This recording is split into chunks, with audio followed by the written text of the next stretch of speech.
পররাষ্ট্রমন্ত্রীর সঙ্গে সৌজন্য সাক্ষাৎ করতে আসা বিভিন্ন দেশের রাষ্ট্রদূতরা বাংলাদেশের সঙ্গে নিবিড়ভাবে কাজ করার আগ্রহ প্রকাশ করেছেন।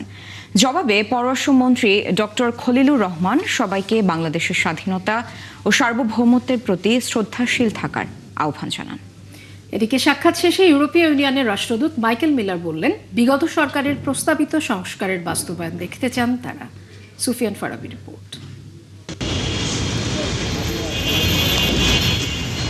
সৌজন্য সাক্ষাতের দ্বিতীয় দিনের শুরুতে পররাষ্ট্রমন্ত্রীর সঙ্গে বৈঠক করেন যুক্তরাষ্ট্রের রাষ্ট্রদূত ব্রেন্ট ক্রিস্টেনসেন।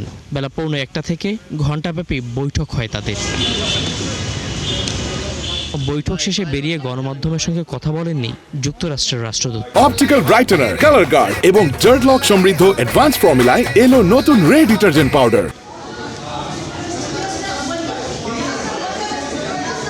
পরে ইউরোপীয় ইউনিয়নের রাষ্ট্রদূত মাইকেল মিলারের নেতৃত্বে জার্মানি, ফ্রান্স, স্পেন, ডেনমার্ক সহ ইউনিয়নভুক্ত বিভিন্ন দেশের রাষ্ট্রদূতেরাও সাক্ষাৎ করেন পররাষ্ট্রমন্ত্রী ডক্টর খলিলুর রহমান ও প্রতিমন্ত্রী শামা ওবায়দের সঙ্গে। বৈঠক শেষে সাংবাদিকদের মিলার বলেন, আইন ও বিচার সংশ্লিষ্ট সংস্কার কার্যক্রমের বিষয়ে তাদের আশাবাদের কথা ব্যক্ত করেছেন। So we are looking at this new government to continue with a series of reforms. মন্ত্রী প্রতিমন্ত্রীর সঙ্গে অন্তর্বর্তী সরকারের সংস্কার কার্যক্রম বাস্তবায়নের বিষয়ে আলোচনা হয়েছে। আমরা আশা করি নতুন সরকার এটা বাস্তবায়নে উদ্যোগ নেবে। বাংলাদেশ ইউরোপীয় ইউনিয়নের গুরুত্বপূর্ণ অংশীদার। নতুন সরকারের সঙ্গে ইউর উন্নয়ন, বাণিজ্য, বিনিয়োগ, অভিবাসন, মানবিক বিষয়, নিরাপত্তা সহ বিভিন্ন ইস্যুতে কিভাবে কার্যক্রম এগিয়ে নেওয়া যায় সে বিষয়ে আলোচনা হয়েছে। দিন শেষে সাংবাদিকদের মুখোমুখি হন পররাষ্ট্রমন্ত্রী।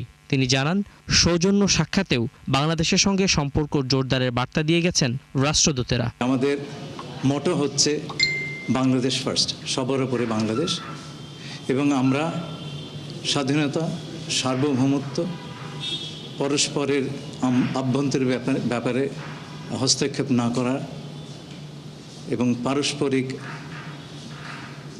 বেনিফিট বা ন্যাশনাল ডিগনিটি বা জাতীয় মর্যাদা, এগুলো এই সব মূলনীতির ওপর আমাদের কার্যক্রম প্রতিষ্ঠিত থাকবে। এছাড়া কূটনীতিকদের কাছে সবার আগে বাংলাদেশ নীতি তুলে ধরা হয়েছে বলেও জানান তিনি। সুফিয়ান ফারাবি, ৭১, ঢাকা।